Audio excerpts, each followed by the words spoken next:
The big day had arrived for us to leave San Diego and head to the Middle East.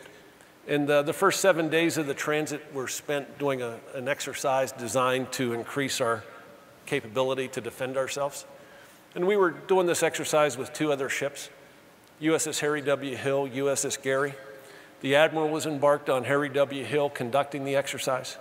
And the plan was for the exercise to be over the following Friday afternoon at 5 p.m., at which point we were to enter Pearl Harbor and spend the night on Waikiki Beach. The way we enter port in the Navy is by the data rank of the senior officer on each ship. The Admiral was on Harry W. Hill. They were to go in first. By data rank, I was the junior captain in the entire Pacific Fleet. We would always go in last. Well, instead of being over at 5 p.m. the following Friday afternoon, the exercise was unexpectedly over at 9 a.m. that morning, and we're sitting off the coast of Waikiki, steaming in circles, wasting fuel, waiting for 5 o'clock to roll around. And through my binoculars, I could see tourists on the beach in Waikiki drinking Bloody Marys and Mai Tais.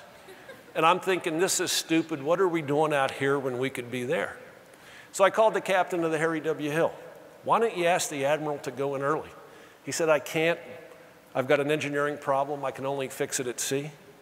I called the captain of the USS Gary.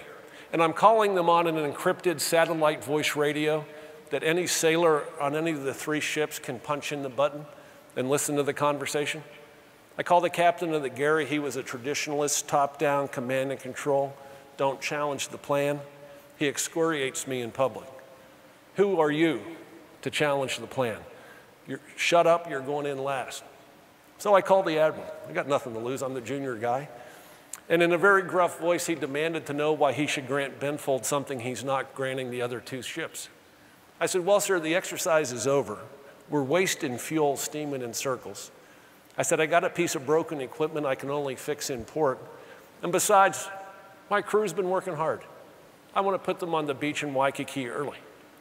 To my utter amazement, he said, permission granted. Now, I was 2 decks above my operations center where 30 sailors were on watch. When he said permission granted, I could hear cheering through 2 decks of steel. Now, we have 4 engines on the ship, and our normal configuration is only to steam on 1 engine because we save the most amount of fuel. You can do up to 18 knots. Everywhere we go, 18 knots or less. But you can do 24 knots on 2 engines, but use twice the amount of fuel. You can do 27 knots on 3 engines, and you can do 31 knots on 4 engines. When the Admiral said permission granted, I put all 4 engines online, came up to full power, and when we're at full power, it is so powerful, it kicks up a rooster tail of water that's 2 stories high. Scream into Honolulu, tied up by 10:30, cruise off the ship by 11 on their way to Waikiki. We never did save taxpayers 1 drop of fuel that day. Next day, we get underway to continue our transit to the Middle East, and the first sailor comes up for his interview. He says, you know, Captain, it seems to us, the crew, that you don't care if you ever get promoted again. And I said, where on earth did you get that from? He said, what you did for us yesterday. He said, you challenged the plan. He said, you had nothing to gain. You did it for us. We want you to know we got your back. And that was the day that the crew started to trust. And they realized that the course that we were laying out for them was the one that they needed to get on board because it's going to put us in a position to be #1. And you guys know how important trust is in your line of work.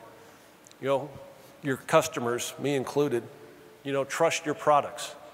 And it's something that we got to go out and defend every day. And it's something that if we can develop that trust, you know, among our teams, that's also the foundation upon which great things happen.